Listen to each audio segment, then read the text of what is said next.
이제 막 출장에서 돌아온 나는 공항의 한 카페에서 잠시 쉬고 있었다. 비행기에 타기 전 핸드폰 전원을 꺼뒀기 때문에 핸드폰을 뒤늦게 켜게 됐다. 근데 문자가 150통이나 와 있었다. 무슨 문자가 150통이나 왔지? 혹시 스팸인가? 처음 받아보는 문자 세례에 왠지 모를 불안감이 엄습했다. 내게 문자를 보낸 사람은 회사 동료와 친구 그리고 부모님이었다. 나는 가족 걱정부터 들었다. 떨리는 마음으로 전화해보자 엄마가 울고 계셨다. 역시 무슨 일이 있었구나 싶었다. 설마 아빠한테 무슨 일이 있는 거냐고 묻자 엄마는 어젯밤 내 아파트에 산사태가 났다고 했다. 아파트는 부서지고 휩쓸려 갔다고 한다. 그 뉴스를 본 부모님이 내게 연락을 한 것이었다. 연락이 되지 않자 자꾸 나쁜 생각만 나고 걱정돼 죽는 줄 알았다고 하셨다. 전화 너머의 엄마는 흐느끼며 여보, 우리 준식이 살아있대요. 라고 외쳤다. 일단 나는 엄마를 진정시킨 후 아빠와도 잠시 통화했다. 그리고 나를 걱정하는 다른 사람들에게도 연락을 해야겠다며 전화를 끊었다. 나는 곧바로 회사에 전화했다. 나임을 알아챈 동료는 준식 씨예요? 연락돼서 다행이에요. 다들 걱정하고 있었거든요.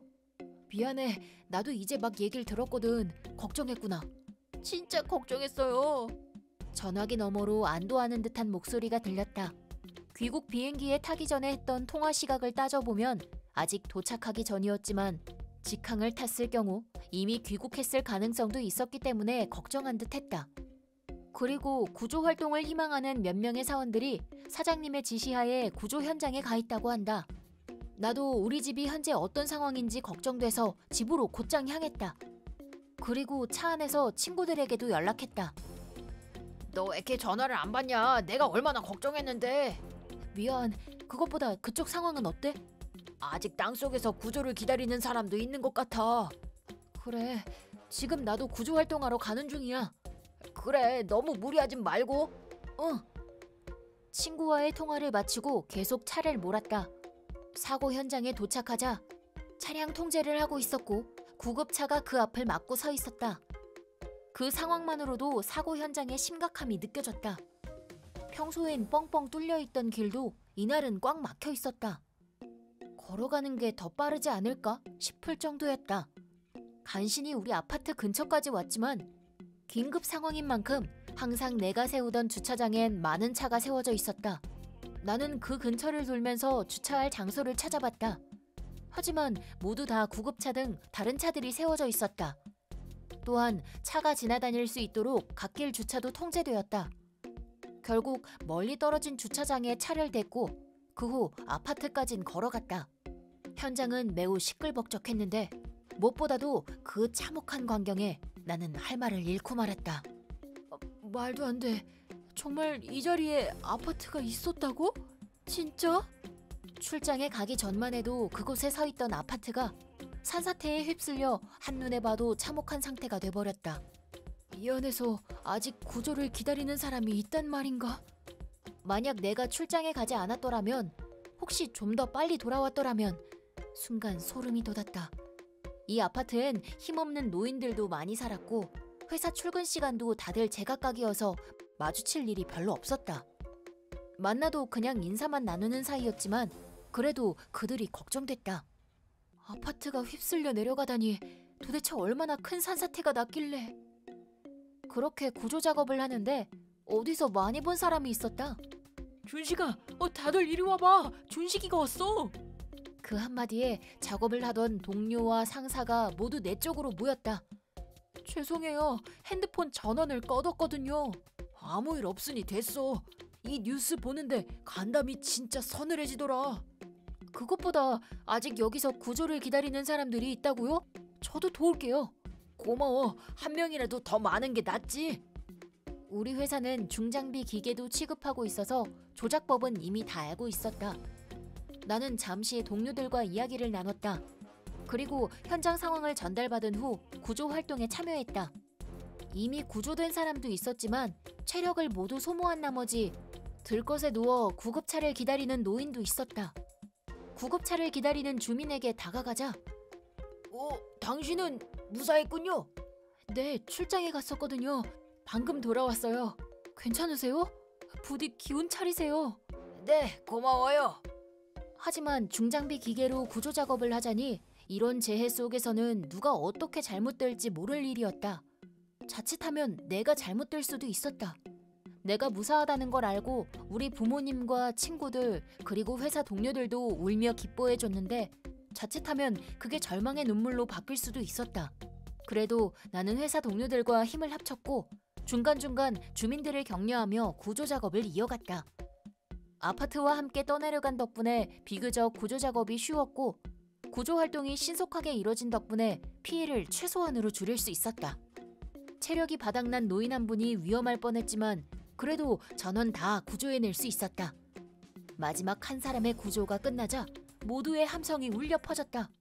그 다음 날 거처가 사라져버린 나는 회사의 도움으로 집을 제공받게 됐고 덕분에 집 걱정을 덜 수 있었다. 가구와 가전들도 산사태에 모두 떠내려갔지만 동료와 친구들이 준 거라도 괜찮으면 이거 쓸래? 슬슬 다른 걸로 바꿀 생각이었거든. 진짜? 우리 집에 남는 이불 좀 가져다 줄게. 고마워. 진짜 고마워. 이렇게 가구와 가전을 나눠주거나 돈을 모금해준 덕분에 원래 내 생활로 돌아갈 수 있었다. 이 집으로 이사 오기 전 아파트에 내 물건이 조금이라도 남아있을까 해서 아파트가 철거되기 전에 가봤는데 나처럼 집을 잃은 주민들이 와 있었다. 그 뒷모습이 뭔가 안쓰러워 보여서 나도 모르게 말을 걸었다. 정말 다 휩쓸려 가버렸네요. 그러게나 말이야.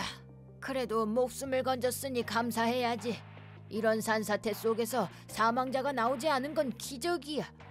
자네 회사 사람들도 열심히 구조를 도와줬었지. 자네들이 계속 힘내라고 말을 걸어준 덕분에 끝까지 버틸 수 있었네. 고마워. 저 이제 어디로 가시나요? 난 우리 딸네 부부 집으로 가려고. 다른 사람들은 아파트 관리자가 근처 다른 아파트를 찾아두었다고 하더군. 그랬군요. 다행이에요.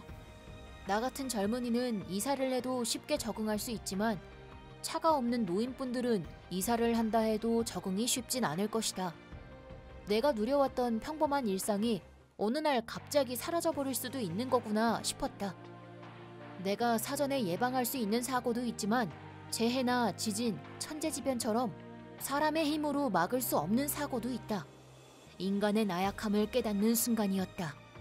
우연히 내가 집에 없을 때 일어난 거라 난 산사태의 공포를 잘 모른다. 하지만 주민들은 죽음을 각오하고 있었다고 했다. 그곳에 있던 아파트가 산사태로 인해 형태도 알아볼 수 없게 됐으니 만약 내가 아파트에 있었고 그대로 산사태에 묻혔다면? 그 상상만으로도 몇 번이나 잠결에 놀라서 깨곤 했다. 근데 주민들의 공포는 오죽할까? 그 공포가 트라우마로 남을 것 같다는 생각이 들었다. 그 사건 이후 중간중간 핸드폰을 확인하는 버릇이 생겼다. 천재지변은 아무도 모르게 찾아온다는 말이 있다. 그런 일은 언제든 또 일어날 수 있는 것이다. 혹시 또 그날이 온다면 날 걱정해줄 사람들에게 더 빨리 내 소식을 알려줄 생각이다. 내 이름은 김수진. 도시에서 자란 나는 대학을 졸업할 때까지 부모님의 사랑을 받으며 지냈다. 태어날 때부터 다리가 불편했던 나는 휠체어 신세를 져야 했기 때문에 대학 졸업 후 취직한 직장 외엔 집 밖을 거의 나가지 않았다. 그러다 같은 회사에서 일하던 2살 연상의 만수 오빠를 만나 사귀게 되었다. 만수 오빠에겐 꿈이 있었는데 섬에 살면서 농업사업으로 성공하는 것이었다. 미래의 꿈에 대해 말하는 만수 오빠는 반짝반짝 빛이 났고 나도 오빠의 꿈을 응원했다. 내가 27살이 되던 무렵 만수 오빠는 회사를 나와 본격적으로 농업사업에 뛰어들고 싶다고 했다. 여기서 멀리 떨어진 섬으로 이주할 건데 나와 같이 갔으면 한다는 프로포즈를 받은 것이다. 사업이 성공할 거라는 보장이 없었기에 우리 부모님은 매우 걱정하셨다. 하지만 만수 오빠의 인성을 보시더니 결혼을 허락해 주셨다. 처음엔 섬에서의 생활도 정말 즐거웠다. 서로 도와가며 농업에 관한 공부도 하고 사업도 조금씩 확장해 나갔다. 그러자 수입도 늘어갔다. 수입이 안정되자 타이밍 좋게 예쁜 아기도 생겼다. 기다리던 임신 소식에 남편은 크게 기뻐했다. 그때 나는 행복의 절정에 서 있었다. 하지만 그 일을 계기로 내 행복은 와르르 무너져 내렸다. 임신 사실을 알게 되자 남편은 내게 그 일에 관해 물어봤다. 그건 바로 시어머니를 모시는 일. 시어머니는 도시에서 혼자 살고 계셨다. 외동아들이었던 남편은 언젠가는 꼭 엄마를 모셔오고 싶었다고 말했다. 남편은 다리도 불편한 내가 혼자서 애를 키우는 게 걱정된다고 했다. 그러니 시어머니의 도움을 받아야 한다고 말했다. 시어머니는 몇 번 만난 적이 있었다. 하지만 어떤 분인지는 잘 몰랐기에 그 제안이 썩 내키진 않았다. 하지만 엄마를 모시고 싶다는 남편의 바람이 너무 간절해서 거절하진 못했다. 결국 아이가 태어나기도 전에 시어머니를 모셔왔다. 겉보기에 시어머니는 좋은 분 같아 보이지만 실제로는 놀라울 정도로 매정한 분이었다. 임산부인 내게 바닥 걸레질부터 시작해서 욕조와 화장실 청소까지 온갖 집안일을 시키셨다. 그리고 지친 모습이라도 보이면 화를 내며 나를 혼내셨다. 아직도 바닥이 더럽잖아. 지금 게으름 피우는 거야? 죄송해요. 배가 뭉쳐서요. 무슨 일이야? 만수야, 수진이가 청소를 너무 대충해. 뭐라고 말 좀 해봐.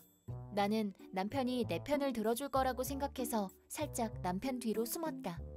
하지만 남편은 마치 다른 사람처럼 내 탓을 하기 시작했다. 임산부라고 게으름 피워도 되는 거야? 우리 엄마가 시키는 대로 안 할 거면 이 집에서 나가. 어? 엄마 괜찮아? 소리 질렀더니 목 아프지? 우리 엄마는 기관지가 약하거든? 그니까 큰 소리 내게 하지 마. 죄송해요. 빨리 청소 끝내고 만수 일 좀 도와줘라. 네, 어머님. 시어머니를 모시면서 처음 알게 된 사실인데 남편은 마마보이였다. 시어머니의 말은 절대적이었고 시어머니를 화나게 하면 나를 향해 욕을 하기도 했다. 그런 불안한 하루하루를 보냈지만 나는 무사히 건강한 아들을 낳았다. 아이의 이름은 유민이라고 지었다. 아들이 태어난 후에도 시어머니와 남편의 언어폭력은 더욱 심해져만 갔다. 시어머니는 내 육아 방식에 대해 일일이 트집을 잡으셨고 심한 욕도 하셨다. 야, 유민이가 울잖아. 모유가 부족한 거 아니니? 불쌍한 우리 손주. 모유도 안 나오는 게 어디서 엄마라고? 모유는 잘 나오거든요. 왜 그러니 아가? 배고파? 야, 빨리 애 좀 달래봐. 진짜 시끄러워 죽겠네. 죄송해요. 시어머니와 함께 있을 땐 남편도 덩달아 나를 욕했지만 나와 단둘이 있을 땐 다정했다. 남편의 그런 이중적인 모습이 혼란스러웠지만 남편의 다정함은 나의 유일한 안식처였다. 그로부터 2년 후 둘째 딸이 태어났고 사랑이라는 이름을 지어줬다. 두 아이를 키우는 일은 힘들었지만 매일 커가는 아이들의 모습에서 행복을 느꼈다. 이때부터 남편의 사업은 더욱 커졌다. 남편의 수입도 역대 최고치를 경신했다. 그 후 우리는 바닷가에 큰 집을 지어서 거기서 다 같이 살게 됐다. 또한 부자 가족이라며 동네에서도 유명해졌다. 사업의 성공을 계기로 남편의 성격은 점차 변해갔다. 그래도 나와 단둘이 있을 땐 다정했었는데 이젠 그 다정함마저도 사라져버린 것이다. 게다가 퇴근 후 술을 마시는 날엔 온갖 트집을 잡으며 나를 때리기까지 했다. 왔어요. 오늘 회식에서 밥 먹고 왔어. 그래요? 그럼 씻고 와요. 뭐? 지금 힘들게 일하고 온 남편한테 명령하는 거야? 네가 뭔데? 그게 아니고... 쟤는 진짜 자기 주제를 몰라. 휠체어 없이 아무것도 못하는 걸 먹여 살려줬더니 넌 우리 만수가 만만하니? 맞아. 애초에 성공한 사업가인 장만수의 아내가 휠체어나 타고 다니는 여자라니. 쪽팔려서 원. 야, 너 내려. 그렇게 말한 남편은 나를 밀치며 휠체어에서 나를 억지로 끌어내렸다. 내가 몸을 뻗어 휠체어에 다시 타려는데 두 사람은 그런 내 모습을 보고 깔깔거렸다. 쟤 꼴 좀 봐. 보기 흉하다 흉해. 계급 프로가 따로 없네. 엉엉 울면서 휠체어를 타고 방으로 들어갔는데 아이들의 자는 모습이 나를 반겨주었다. 사실은 친정 부모님께 다 털어놓고 싶었다. 하지만 낮엔 시어머니가 집에 계셨고 남편은 항상 내 폰을 관리하고 있었다. 남편이 집에 오면 바로 내 폰부터 검사하기 때문에 연락을 할 수가 없었다. 어린 아이들을 두고 이혼할 순 없어. 아이들을 지키기 위해선 내가 참아야만 해. 이런 말로 날 세뇌시켰고 언어폭력과 가정폭력은 더욱 심해졌지만 견딜 수밖에 없었다. 사업이 크게 확장되면서 이벤트를 개최하거나 강연회를 여는 날이 더 많아졌다. 가끔은 나와 아이들도 함께 참가했는데 그때마다 남편은 가족을 사랑하는 다정한 남편을 연기했다. 평소 집에서는 내 휠체어가 거슬린다며 단 한 번도 나를 챙겨준 적이 없었지만 남들 앞에서는 나를 살뜰히 돌보고 챙겨주었다. 그런 모습을 본 주위 사람들은 그를 이상적인 남편이라고 말했다. 그 결과 잡지 인터뷰와 지역방송 출연 제의까지 들어왔다. 남편은 이 기세를 몰아 가족을 사랑하는 모습을 어필하기 시작했다. 그러던 어느 날 우리 집에 잡지 기자가 취재를 하러 왔다. 회사를 관두고 농업사업을 시작하시다니 엄청난 도전을 하셨네요. 네, 처음엔 불안한 마음도 있었지만 아내와 힘을 합쳐 노력했습니다. 역시 부인의 존재가 가장 컸군요. 물론입니다. 저를 지지해준 아내에게 진심으로 고마울 따름입니다. 정말 이상적인 부부십니다. 감사합니다. 기자가 돌아가자 남편은 소파에 기대어 깊은 한숨을 내쉬었다. 수고했어요. 난 너랑 힘을 합친 적이 없다. 네? 휠체어나 타고 다니는 너 같은 여자는 나한테 짐 만들 뿐이야. 고마웠던 적도 없었고 말이지. 그 후에도 남편은 남들 앞에선 나를 치켜 세워주고 집에서는 언어폭력과 가정폭력을 일삼았다. 그런 생활에서 벗어나지 못한 채 아이들은 3살, 5살이 되었다. 그때부터 유민이가 아빠를 무서워하기 시작했다. 나 왔어. 유민이 이리 와봐. 오늘 아빠랑 같이 목욕할까? 엄마랑 할래. 뭐? 엄마, 같이 목욕하자. 사랑이도. 잠깐만, 지금 아빠 저녁상 차리고 있거든. 어차피 아빠는 먹지도 않잖아. 항상 먹지도 않고 버리는걸. 유치원 선생님이 그랬어. 음식을 남기면 안 된다고. 뭐라고? 잘못했어요. 때리지 마세요. 유민아, 엄마 금방 갈 테니까 사랑이 데리고 욕실에 먼저 가 있어. 너 설마 유민이한테 쓸데없는 말을 한 건 아니겠지? 네 짓이야? 아니에요. 아무 말도 안 했어요. 그럼 애들이랑 씻고 올게요. 남편은 그래도 아이들에게만큼은 다정했다. 때리거나 화를 내지도 않았다. 하지만 아이들은 평소 남편이 나를 때리고 욕하는 모습을 쭉 봐왔었기 때문에 남편과 할머니를 무서워했다. 이대로 가면 언젠가 아이들에게까지 폭력을 쓸 것만 같았다. 그러자 지금까진 없었던 공포가 엄습해왔다. 그래서 나는 기회를 잡아 이 집을 나가야겠다고 생각했다. 하지만 휠체어에 의지하는 내가 아이들을 데리고 섬을 나가는 건 어려웠기 때문에 누군가의 도움이 필요했다. 하지만 남편이 매일 내 폰을 샅샅이 검사했기 때문에 친정 부모님께 도움을 청할 수는 없었다. 기회를 기다리던 사이 시간은 속절없이 흘러만 갔고 그 사이 남편은 섬 안에서 더욱더 유명해졌다. 안녕하세요. 저 얼마 전에 봤어요. 방송에 나오셨죠? 봐주셨군요. 왠지 좀 쑥스럽네요. 어? 사모님이세요? 네. 제 아내 김수진입니다. 미인이죠? 사모님 정말 미인이세요. 이렇게 멋진 남편분을 두셔서 행복하시겠어요. 부러워요. 감사합니다. 최대한 밝게 웃어 보였지만 뭐가 내키지 않았던 건지 남편의 심기를 건들고 말았다. 나는 집에 가자마자 맞고 발로 차이는 폭행을 당했다. 뭐야 그 억지 웃음은. 그렇게 웃으면 네가 마치 불행한 여자 같잖아. 죄송해요. 지금 나 엿먹이는 거야? 무슨 일이니? 엄마, 이 여자가 나를 엿먹이려고 했어. 용서 못해. 뭐라고? 휠체어 신세인 네가 감히 우리 만수를 건드려? 어쩜 저리도 버릇이 없을까? 그렇게 말한 시어머니는 내 뺨을 있는 힘껏 때렸다. 아! 엄마! 유민아, 방에 들어가 있어. 우리 엄마 괴롭히지 마! 괴롭히다니? 그렇게 말하면 이 할미가 많이 서운하지. 너희 엄마가 아빠에게 민폐를 끼쳐서 혼을 내준 것뿐이란다. 엄마, 괜찮아? 응, 괜찮으니까 방에 들어가 있어. 고마워. 유민아, 쟨 신경 안 써도 돼. 오늘은 아빠랑 자자. 싫어. 나는 엄마랑 잘 거야. 왜 싫다고 하는 거니? 아빠가 싫어? 엄마를 괴롭히는 사람이 제일 싫어. 뭐라고? 엄마가 널 그렇게 가르쳤구나. 너 이리 와봐. 하지마. 엄마 때리지 마. 그 후 남편에게 계속 얻어맞은 나는 얼굴을 제외한 온몸에 멍이 생겼다. 유민이는 맞고 있는 나를 보며 계속 울었다. 남편이 겨우 진정됐을 때쯤 아이들을 데리고 방에 들어왔다. 유민이는 내게 안겨 엉엉 울었다. 미안해, 많이 무서웠지. 머리를 쓰다듬으며 그렇게 말하자 유민이는 분한 표정으로 나를 바라봤다. 엄마가 왜 미안해? 나쁜 짓을 하면 사과해야 한다고 그랬어. 사과는 아빠가 해야 해. 그래, 유민이 말이 맞아. 나 역시 더는 한계였다. 나만 참아서 해결될 문제라면 그렇게 하겠지만 아이들까지 힘들게 하는 것은 용납할 수 없었다. 나는 하루빨리 아이들을 데리고 이 집을 나가야겠다고 생각했다. 다음 날 저녁, 웬일인지 퇴근한 남편의 기분이 좋아 보였다. 나왔어. 엄마, 내 말 좀 들어봐. 무슨 좋은 일이라도 있었니? 오늘 서울 방송국에서 연락이 왔거든. 생방송 행복가족기획에서 출연 제의가 들어왔어. 무려 전국 방송이야. 드디어 전국적으로 유명해지는 날이 왔어.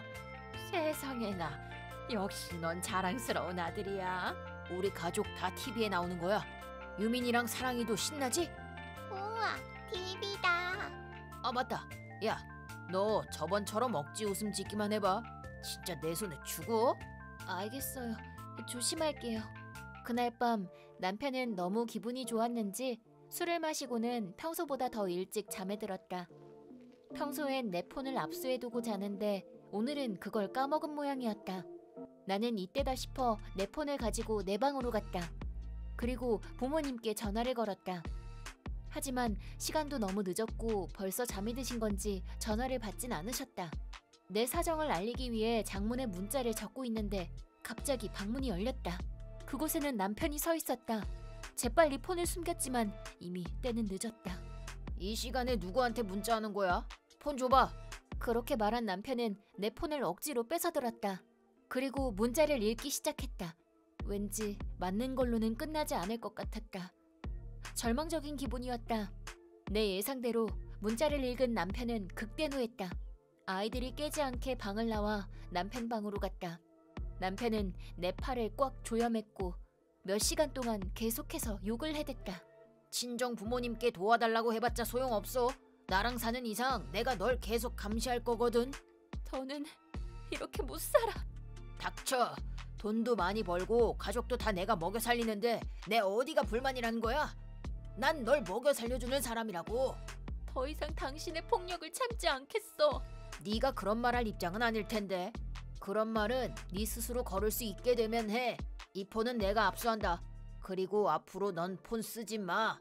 외부와의 유일한 연락수단이었던 폰을 압수당한 나는 집을 나갈 기회마저 잃고 말았다. 폰 없이 도움을 청할 수 있는 방법이 없을까 하다가 좋은 생각이 떠올랐다. 이 집을 도망쳐 나올 수 있는 방법은 그것뿐이었다. 나는 사전 계획을 세우기 시작했다. 며칠 후 방송국과의 미팅을 끝낸 남편이 또다시 기분 좋아져서는 집에 돌아왔다. 매일 밀착 취재를 당했더니 피곤해 죽겠어. 이래서 유명인들이 힘든 거야. 아, 드디어 다음 주가 방송 날이야. 행복가족 기획이니까 다들 인터뷰 때는 한바구음 지어야 해. 역시 당신 참 대단해요. 당연하지. 내가 누구야? 나 장만수야. 아, 맞다. 우리 부모님도 방송 보실 수 있게 문자 하나만 보내도 돼요? 또 허튼 짓 하려고? 아니요. 그냥 방송 꼭 보라고만 말할게요. 그래? 그럼 내가 대신 보내줄게. 알겠어요. 잊지 말고 꼭 보내줘요. 우리들이 잘 사는 모습 보여주고 싶으니까요. 그렇군. 그럼 서로 좀 소원해줘도 괜한 걱정은 안 하시겠군? 부탁해요. 생방송 당일 방송국 사람들이 집으로 오자 아이들은 들뜨기 시작했다. 엄마, 행복한 가족은 우리를 말하는 거야? 맞아. 엄마는 행복해? 항상 맞고 살면서? 엄만 유민이랑 사랑이만 있으면 행복해. 앞으로 더 행복하게 살 거니까 걱정하지 마. 진짜? 우리 세 가족 행복하게 살자. 응. 그럼 촬영 시작합니다. 생중계 연결해주세요. 잘 부탁드립니다요. 아나운서가 남편을 인터뷰하기 시작했다. 남편은 해맑은 얼굴로 담담히 인터뷰에 응했다. 도시에 사시다가 섬으로 이주하셨는데 불편한 점은 없으셨나요? 적응될 때까진 힘들었어요. 하지만 가족들과 함께 이겨낸 덕분에 여기까지 올 수 있었습니다. 그래서 지금은 불편한 점이 없어요. 이 집을 지으실 때 부인을 위해 베리어 프리 설계를 하셨다고 들었습니다. 네, 당연하죠. 아내가 좀 더 편하게 지내길 바랐습니다. 참 다정한 남편분이세요. 어머님, 아드님은 어릴 때부터 배려심이 깊었나요? 맞습니다. 배려심도 깊고 다른 이의 상처를 보듬는 아이였어요. 훌륭하십니다. 부인도 행복하시죠? 아나운서는 내게 질문을 했고 카메라는 나를 클로즈업했다. 그 순간 계획한 대로 옷을 벗어 등을 보여줬다. 그 자리에 있던 사람들은 당황해했다. 하지만 등을 보자 더 큰 충격에 촬영장 분위기는 얼어버렸다. 이건 남편한테 매일 폭행당한 멍자국들입니다. 무슨 말을 하는 거야? 이건 시어머니가 발로 차서 생긴 멍입니다. 그만 못하겠니? 엄마, 아빠 보고 있죠?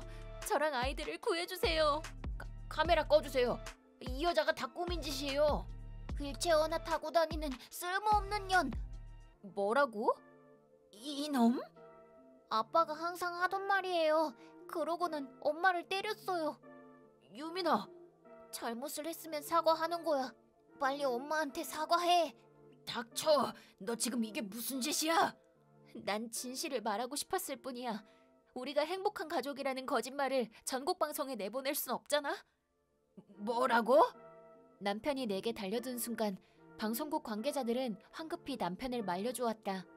생방송 중의 해프닝은 순식간에 SNS와 인터넷 뉴스로 확산되었고 남편은 한순간에 가족을 사랑하는 남편에서 가정폭력범으로 전락했다. 내 멍을 보고 위험하다고 판단한 방송국 관계자들은 나와 아이들을 남편과 시어머니로부터 격리시켜 주었다. 그날은 아이들과 호텔에서 묵기로 했다. 그리고 우리 부모님께 대신 연락해준 덕분에 다음날 부모님이 호텔로 우릴 데리러 와주셨다. 부모님은 나와 아이들의 모습을 보자마자 울면서 달려오셨다. 미안해. 더 빨리 왔어야 했는데. 너랑 애들 다 같이 우리 집에서 살자. 응, 고마워요. 나는 부모님을 만났다는 안도감에 한동안 눈물이 멈추질 않았다. 그날 당일 부모님은 방송국 관계자의 차를 타고 남편과 시어머니가 있는 집으로 쳐들어갔다. 우리 딸한테 무슨 짓을 한 거야? 휠체어를 타고 다녀서 쓸모가 없어? 이 새끼가. 경찰에 신고할 겁니다. 두 번 다시 우리 딸과 손주들 앞에 나타나지 않겠다고 약속해주세요. 아닙니다. 오해세요. 경찰에 신고만은 하지 말아주세요. 세상이 그렇게 호락호락한 줄 알아? 부모님이 극대노하자 방송을 본 이웃 주민들이 몰려왔고 상황은 아수라장이 되었다. 방송 봤어. 이 악마 같은 놈. 이 섬에서 나가. 그니까 그건 오해라고요. 뭐가 오해라는 거야? 아내한테 달려드는 당신 모습이 카메라에 다 찍혔는데. 말도 안 돼. 내 인생 이제 다 망한 거야? 당신이 경찰에 잡혀 들어가야 우리도 마음 놓고 살지. 이혼 서류는 우편으로 보내겠네. 자네 꼴도 보기 싫으니까 이제 변호사와 해결하겠네. 변호사요? 이혼? 당연하지. 딸은 우리가 데려가겠네. 그럴 수가. 엄마가 어떻게 좀 해봐. 나보고 어쩌라는 거니? 난 성공한 사업가야. 아무것도 잃고 싶지 않다고. 그 후 경찰에 피해 신고서를 제출했고 남편은 체포되었다. 이혼하면서 나는 위자료와 양육비를 일괄 청구했고 많은 액수의 돈을 받을 수 있었다. 체포되면서 사업이 망한 남편은 집을 내놨다.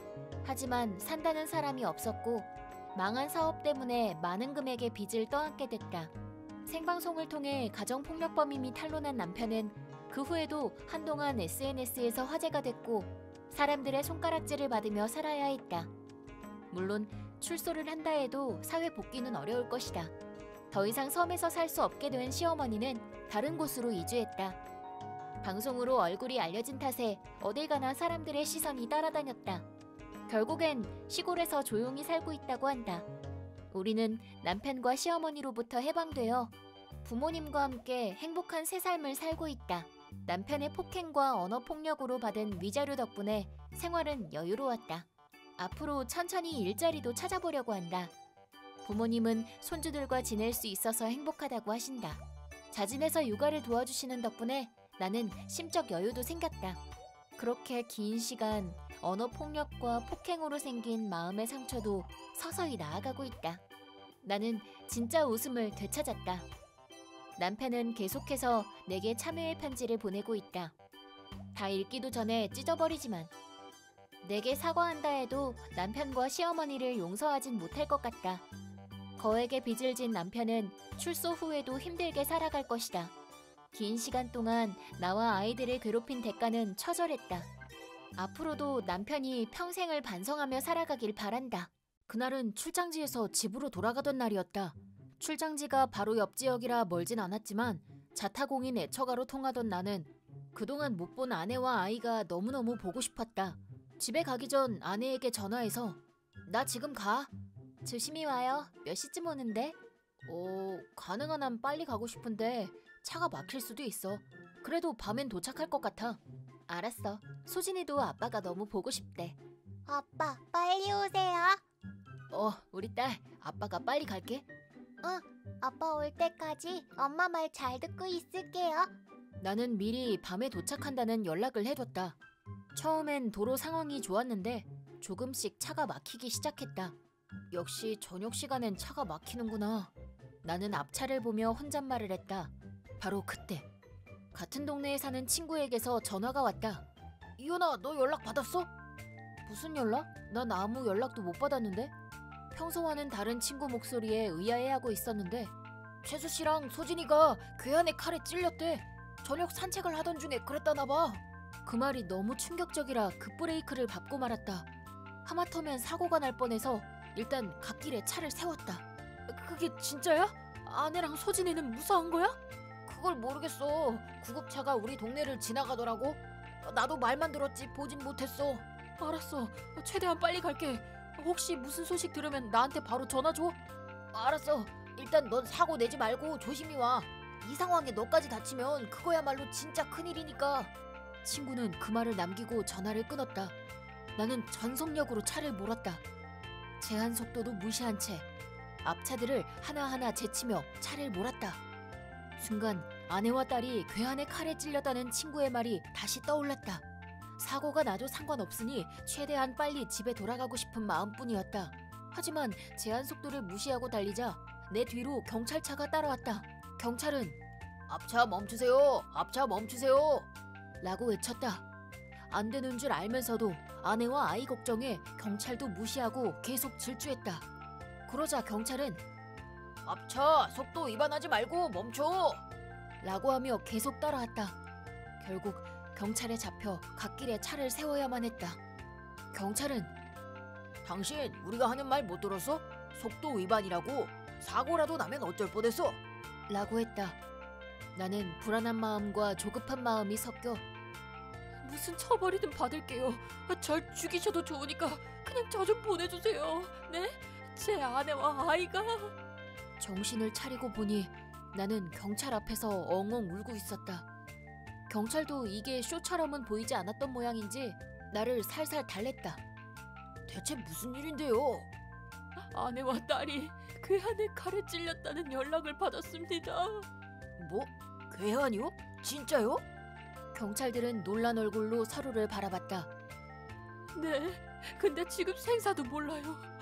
벌금은 얼마든지 내겠습니다. 감옥에 가라면 갈게요. 그니까 부탁입니다. 아내와 딸이 있는 곳으로 절 보내주세요. 처벌은 나중에 하기로 하고 집 주소 좀 말해봐요. 그 동네에 그런 사건이 있었는지 무선으로 물어봐 줄게요. 감사합니다.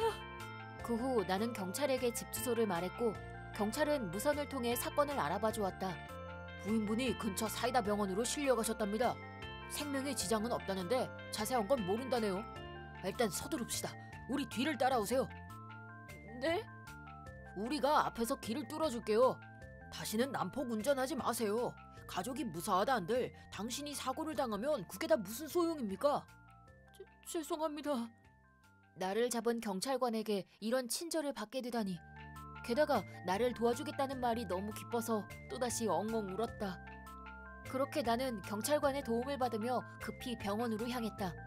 병원에 가보니 치료를 끝낸 아내와 딸이 자고 있었다. 다행이야.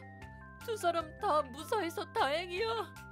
내가 그렇게 말하자 아내가 눈을 떴다. 당신 언제 왔어요? 괜찮아? 소진이 상태는 어때? 소진이는 경상이야. 내가 바로 막았거든. 그렇구나. 정말 다행이야. 나는 그 후 2명의 경찰관에게 감사의 인사를 했다. 감사합니다. 여러분들 덕분에 아내와 딸 곁으로 빨리 올 수 있었어요. 다행입니다. 부인도 딸도 무사해서. 그럼 됐죠 뭐. 네. 이번 속도 위반 딱지는 보류하겠습니다. 앞으로는 꼭 안전운전 하셔야 합니다. 하마터면 당신이 다른 사람을 다치게 할 수도 있었어요. 알겠죠? 명심하겠습니다. 그 후 2 경찰관은 본인 관할이 아니라서 사건에 관여할 순 없었지만 무사히 범인이 잡히길 바란다는 말을 남기고 떠났다. 아내와 딸에게 몹쓸 짓을 한 범인을 용서할 순 없었지만 범인을 잡는 일은 경찰에게 맡기기로 했다. 다만 후드 모자를 눌러쓰고 마스크까지 한 범인을 특정할 수가 없어서 수사는 난항이 예상됐다. 그런데 며칠이 지나자 범인이 잡혔다는 장인어른의 연락을 받게 됐다. 딸과 손녀를 찌른 범인의 뒤처리는 내가 할 테니 자네는 딸과 손녀 옆에 있어주게. 장인어른은 침착한 목소리로 말씀하셨다. 사실 장인어른은 조폭의 간부였다. 아내와 딸이 괴한의 칼에 찔렸다는 연락을 받고 나도 화가 났지만 장인어른은 아주 극대노하셨다고 한다. 그리고 바로 조직원들을 풀어서 범인을 물색한 듯했다. 당시 범인은 후드에 마스크를 쓰고 있었고 그곳에 CCTV도 없어서 범인을 잡는 게 어려운 상황이었다. 하지만 장인어른이 가진 모든 권력을 이용해서 범인을 찾아낸 듯했다. 사실 장인어른은 조폭 사이에서도 엄청난 인물이었다. 하지만 손녀에게만큼은 다정하고 좋은 할아버지였고 아내와 내게는 자상한 아버지셨다. 그리고 나를 가족의 일원으로 받아주셨다. 장인어른은 가족이 찔렸다는 말에 잠자코 계실 뿐이 아니었다. 무차별적으로 여자들을 공격하던 범인도 설마 조폭의 가족을 건드렸을 줄은 생각지도 못했을 것이다. 하지만 후회해도 이미 늦었다. 장인어른은 우리 가족과 항상 적정거리를 두신다. 나도 그 적정거리를 지키려고 노력 중이다. 서로 사는 세계가 다르기 때문이다. 이번에도 장인어른이 그 범인을 어떻게 처리하셨는지 궁금했지만 일부러 물어보진 않았다. 게다가 그 괴한은 내 아내와 딸을 찌르기 전에도 다른 사람들을 마구 찌르고 다녔다고 한다. 딸과 아내가 칼에 찔렸다는 말을 들었을 때 정말로 심장이 멎는 줄 알았다. 근데 나 같은 사람들이 많았을 걸 생각하니 더 용서할 수 없었다. 그 후 그 범인이 어떻게 됐는지 준 보스에게 살짝 물어봤는데 그 범인 손가락이 잘렸다고 한다. 그리고 초췌해진 모습으로 자취를 감췄다고 했다. 범인의 뒤를 쫓을 생각은 없지만 그거야말로 자기도 모르게 조폭의 영역으로 발을 들이고만 범인의 말로였다. 이후 괴한의 칼에 찔린 아내와 소진이는 무사히 퇴원할 수 있었다. 소진아, 괜찮아? 아픈 데는 없지? 응, 소진이 이제 괜찮아. 그래, 정말 다행이다. 우리 소진이를 지켜준 당신 덕분이야. 고마워. 당연한 건데 뭐. 그것보다 범인은 잡았대? 아버님이 잡으셨어. 그리고 응징도 하셨다나 봐. 그래. 아내도 조폭 간부의 딸이었다. 태어난 순간부터 조폭의 세계를 보고 자랐으니 응징의 의미도 잘 알고 있을 터였다. 그런데도 말을 아끼는 이유는 장인어른 나름대로 본인의 영역을 딸에겐 비밀로 해왔기 때문일 것이다. 출장을 마치고 돌아오는 도중 아내와 딸 이야기를 들었을 때에는 심장이 멎는 줄 알았다. 하지만 2 사람이 무사해서 정말 다행이다. 그 범인이 지금 어디서 뭘 하고 사는지는 내 알 바가 아니다. 하지만 많은 사람들을 해하고 다닌 대가는 장인어른을 통해 충분히 돌려받았다고 생각한다. 나는 남편과 둘이서 살고 있다. 예전부터 아이를 갖고 싶었지만 좀처럼 임신이 되지 않아 고민하던 찰나 이제야 임신이 됐다는 말에 난 진심으로 기뻤다. 하지만 임신은 내가 상상했던 것보다 더 힘들었고 심해지는 입덧과 허리 통증을 겨우 버텨냈다. 하지만 남편은 그런 내게 아무 관심도 없었다. 심지어는 뭐야, 오늘 반찬도 이게 다야? 미안해, 입덧이 너무 심해서. 그래도 꼭 참아가면서 열심히 만든 거야. 야, 변명하지 마. 입덧이 병은 아니잖아. 언제까지 이럴 건데? 넌 직장도 안 다니잖아. 네가 주부면 집안일 정도는 제대로 해야지. 라는 쓴소리를 들었다. 안 그래도 입덧 때문에 계속 토하고 정신적으로도 힘든데 남편의 쓴소리는 나를 더 힘들게만 했다. 게다가 집안일을 도와준 적도 없고 장을 보러 가도 장 본 짐들은 내가 다 들어야 했다. 그럼에도 나는 내 뱃속에 우리 아기가 있다는 사실만으로 더없이 행복했기 때문에 그런 남편의 행동들을 참아낼 수 있었다. 다행히도 뱃속 아기는 무럭무럭 잘 자라주었다. 남편의 그런 행동들을 참아내다 보니 산딸이 됐고 예정일은 코앞으로 다가왔다. 그러던 어느 날 밤 배를 쓰다듬으며 우리 이제 곧 만나겠구나 라며 아기에게 말을 걸고 있는데 갑자기 속옷이 축축해지는 기분이 들었다. 확인해보니 예상대로 양수가 흘러나오고 있었다. 큰일 났다. 남편에게 급히 전화를 걸었다. 여보, 나 양수 터졌어. 슬슬 진통도 오는 것 같아. 빨리 와. 뭐? 나 지금 못 가. 왜 못 오는데? 동료들이랑 술 한잔하고 있어. 너 혼자 애 낳을 수 있잖아. 내가 간다고 해도 할 수 있는 것도 없는데 뭐. 술은 다음에 마시면 되지. 나 양수 터졌어. 진통도 오고 있다고. 애는 네가 낳는 건데 굳이 나까지 갈 필요가 있을까? 당신이 옆에 있어야 마음이 놓인단 말이야. 당신 애잖아. 제발 와줘. 회사에서 집까지는 가까웠다. 참 귀찮네. 나 지금 술 마시는 중이라 못 간다고 말했잖아. 애 나오면 연락해. 끊는다. 여보, 끊지 마. 하지만 전화는 이미 끊어진 상태였다.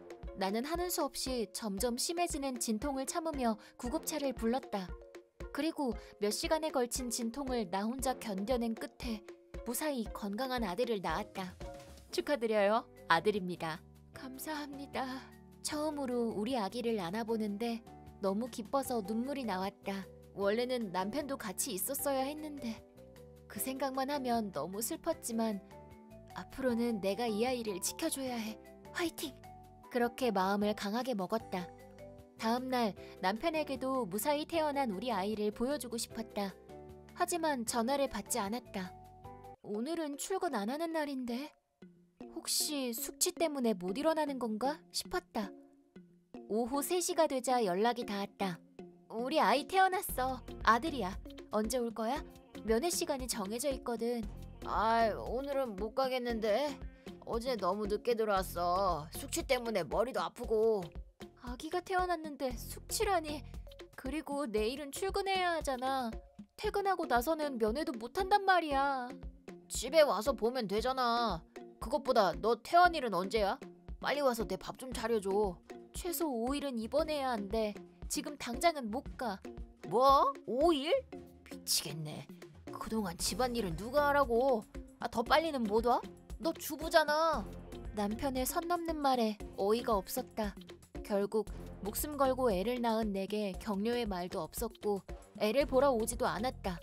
친구들이 아기를 낳을 때마다 친구들의 병문안을 갔었는데 그때마다 친구의 남편들은 기쁜 얼굴로 창문 너머의 아이를 바라보고 있거나 아이를 안아주고 있었다. 그래서 매정한 남편도 막상 아이가 태어나면 우리 아이를 예뻐해 줄 거라고 믿고 있었다. 하지만 그건 내 착각이었다. 결국 남편은 그 다음 날도 오지 않았다. 주말이 되자 드디어 연락이 왔다. 오늘은 보러 갈 수 있을 것 같아 라고 했다. 알았어. 올 때 도장 좀 가져와. 도장? 퇴원 수속할 때 필요한 거야? 이혼 서류 작성하려면 도장이 필요하거든. 뭐? 갑자기 그게 무슨 말이야? 이혼 서류라니? 갑자기? 당신이 나한테 관심 준 적이나 있어? 애를 보러 온 적도 없잖아. 당신 같은 사람이랑 더는 한 집에서 같이 못 살아. 부부관계를 유지하고 싶지도 않고. 시댁엔 벌써 다 말해놨어. 부모님이 전화하셨을 텐데.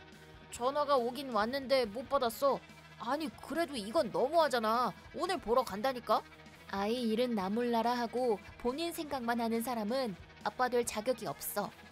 야 잠깐만. 그래도 내 아이잖아. 아니 안 기다릴 거야. 그리고 이혼하면 당신 아이도 아니거든. 난 충분히 참았어.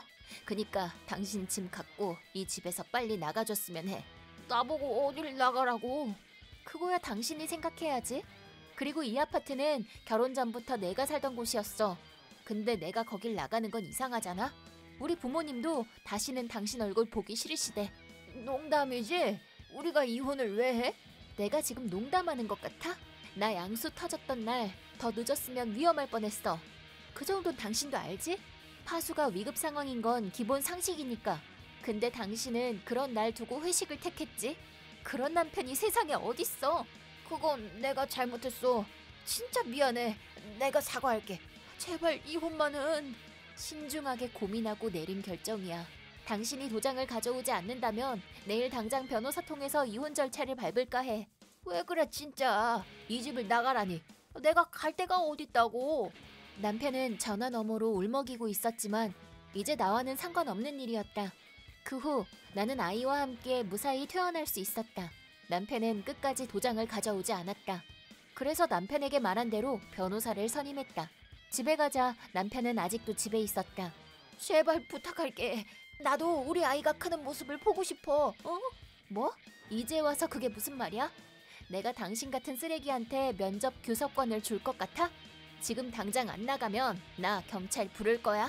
내 말이 무서웠는지 냉큼 짐을 싸서는 이 집을 나갔다. 그렇게 내 아파트에서 쫓겨난 남편은 엉엉 울면서 부모님을 찾아갔지만 자업자득이다. 난 너 때문에 귀한 손주 얼굴도 못 보게 생겼어. 너 같은 놈은 꼴도 보기 싫다. 우리 집에서 썩 나가!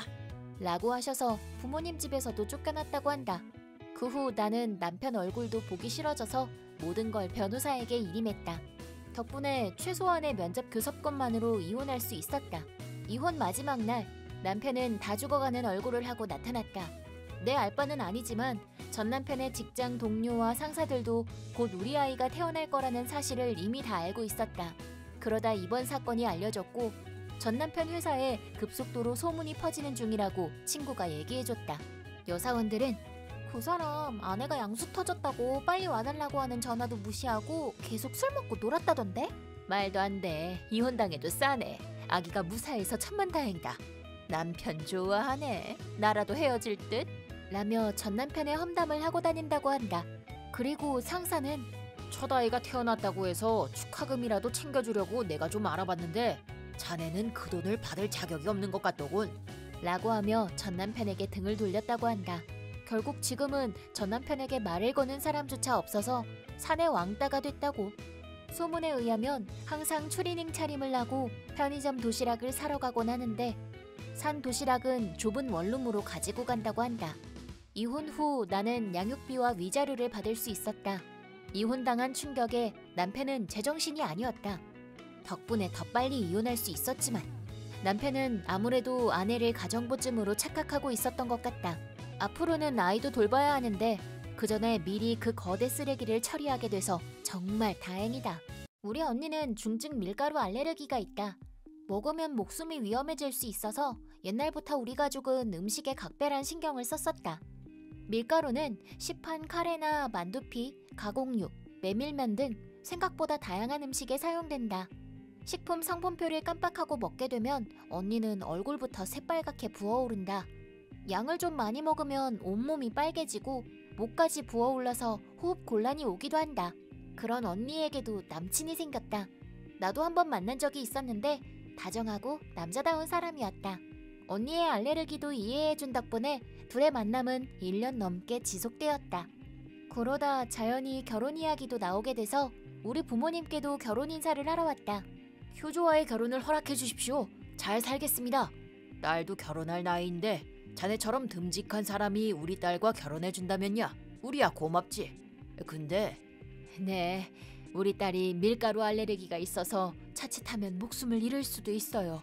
항상 신경 쓰고 조심해야 해서 외식도 거의 못할 거예요. 우리 아이와 결혼하면 많이 힘들 텐데 그래도 괜찮나요? 물론이죠. 효주의 남편으로서 제가 목숨 걸고 효주를 지키겠습니다. 그렇다면야 힘든 일도 많이 있겠지만 그래도 우리 딸 잘 부탁해요. 라며 우리 부모님은 언니의 결혼을 허락했다. 그리고 그 다음 주 주말이 됐다.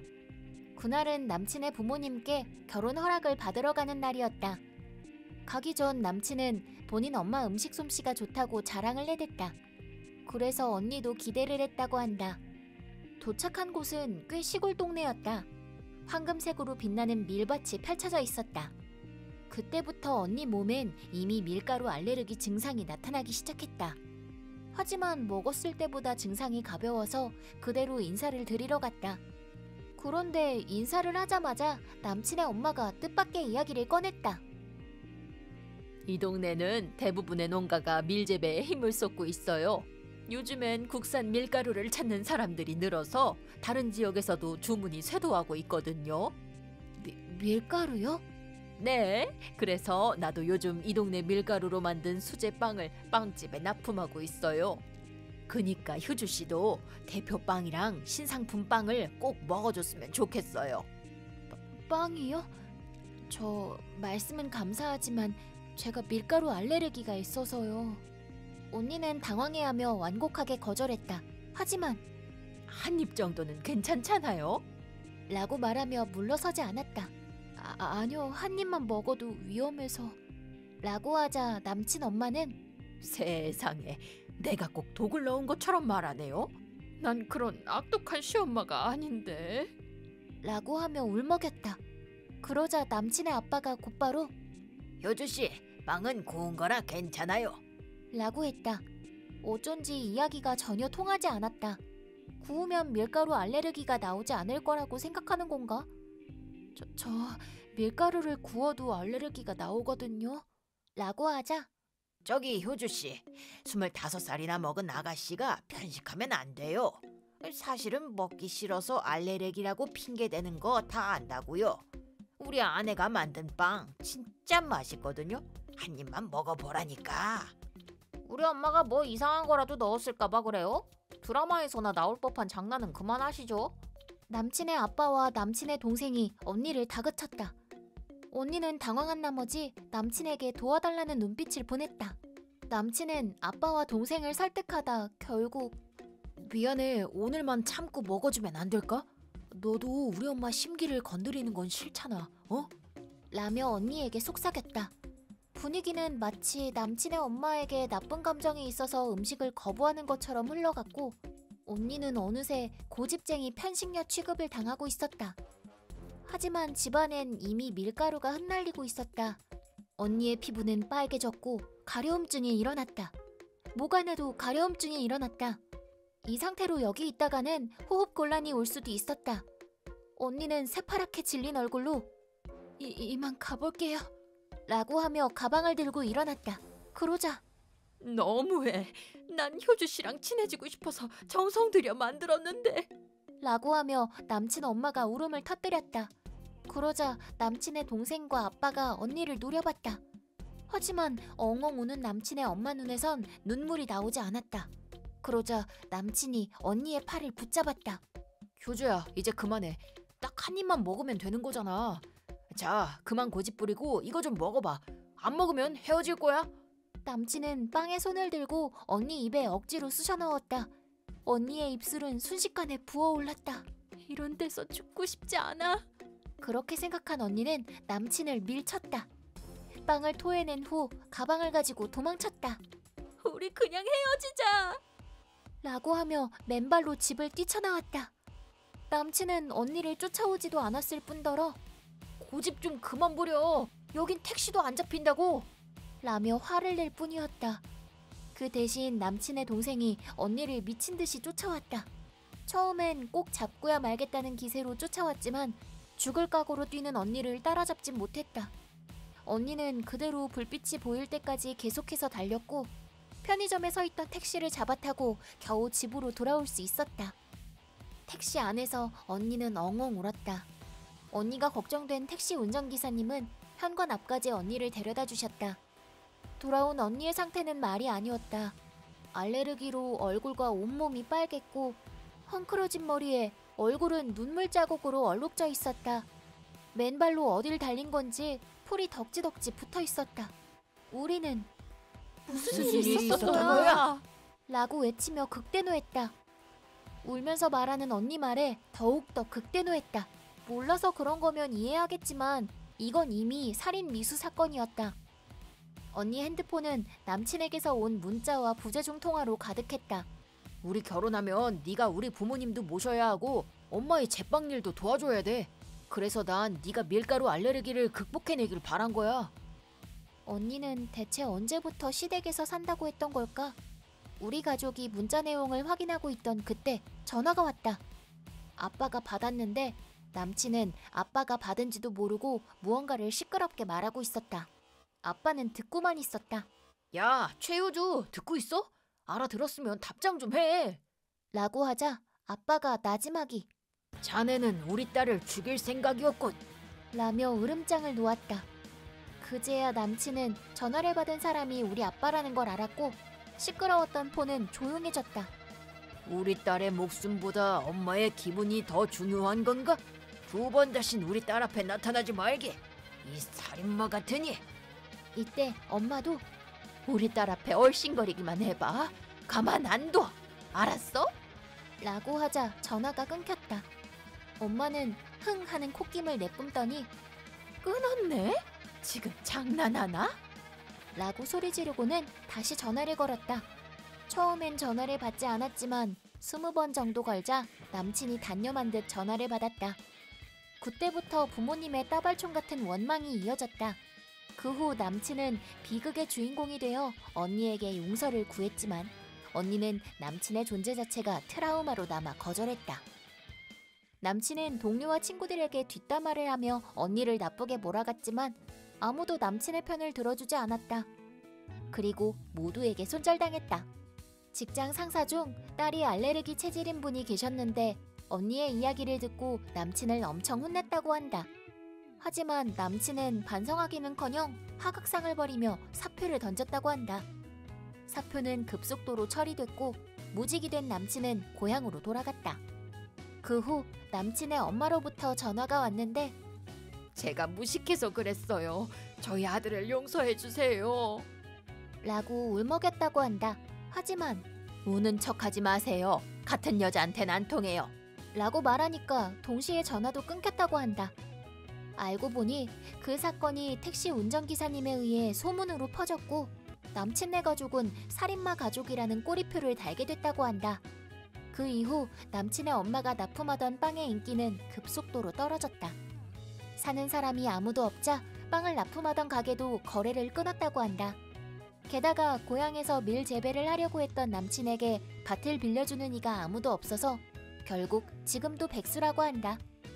남친의 동생은 밀가루 제조 공장에서 일했는데 동료들에게 왕따를 당하다 결국 직장을 관두고 집에 틀어박혀 지낸다고 한다.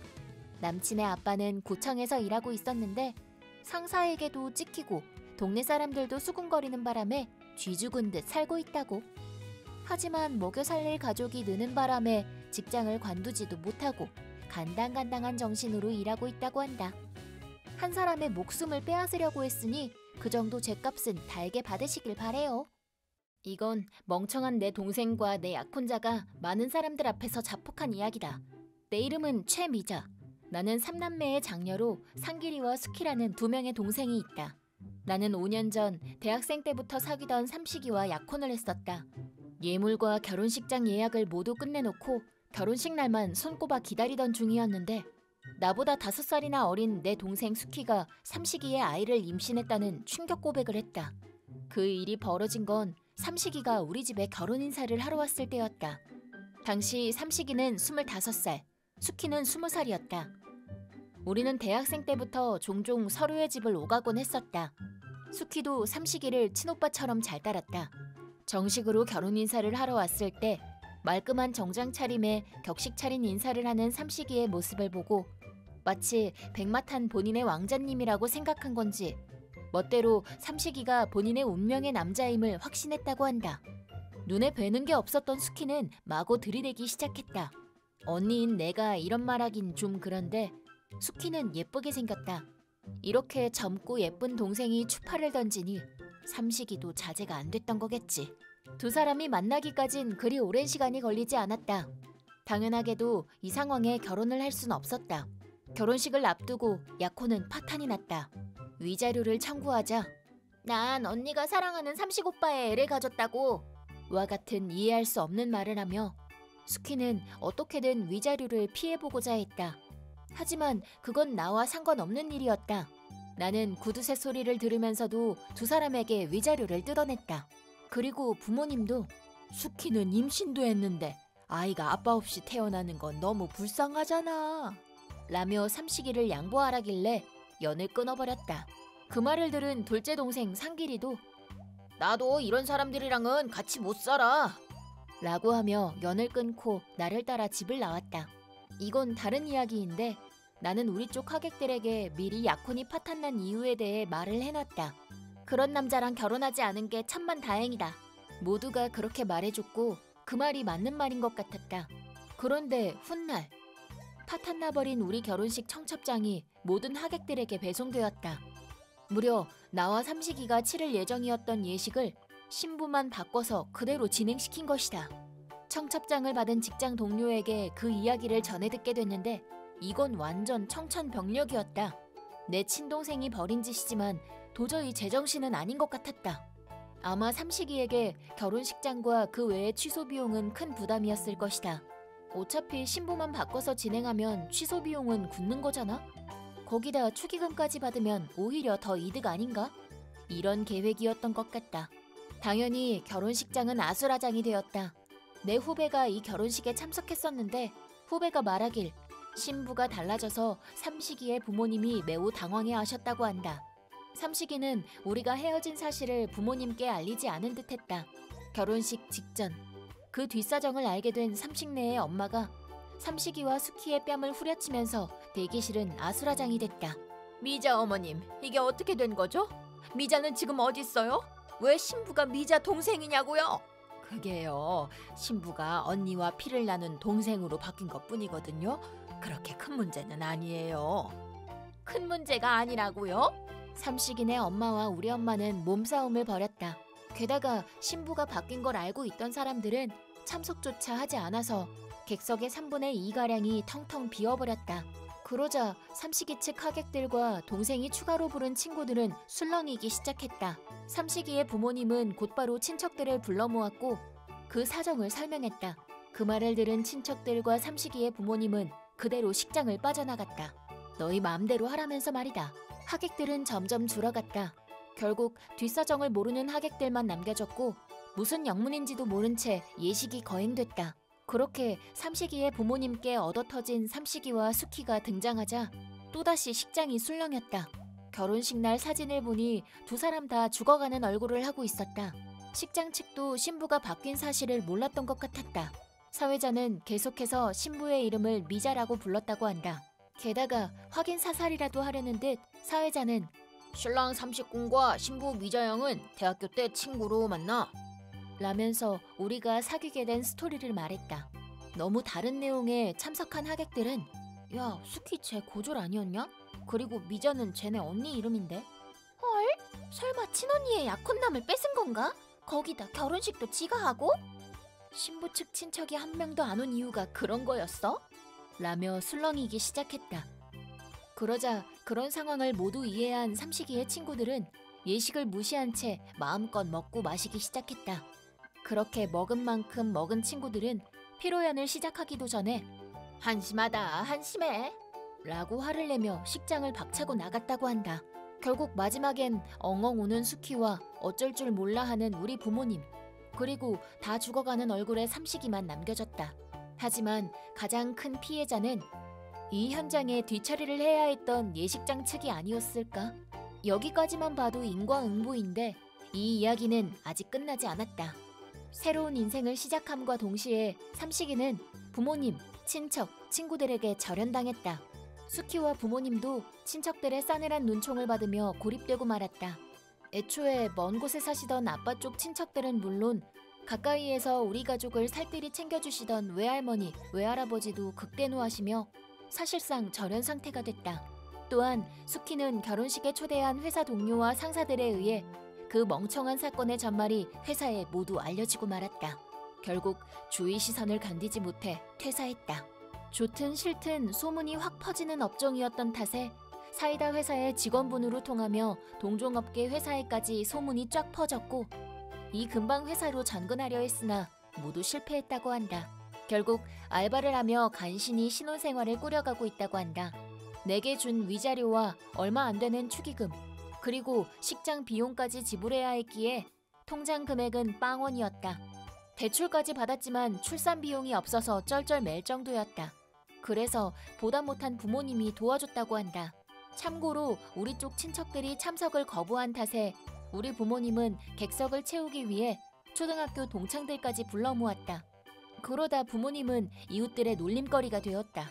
이를 견디다 못한 아빠는 결국 회사 정년도 포기한 채 엄마를 두고 집을 나갔다.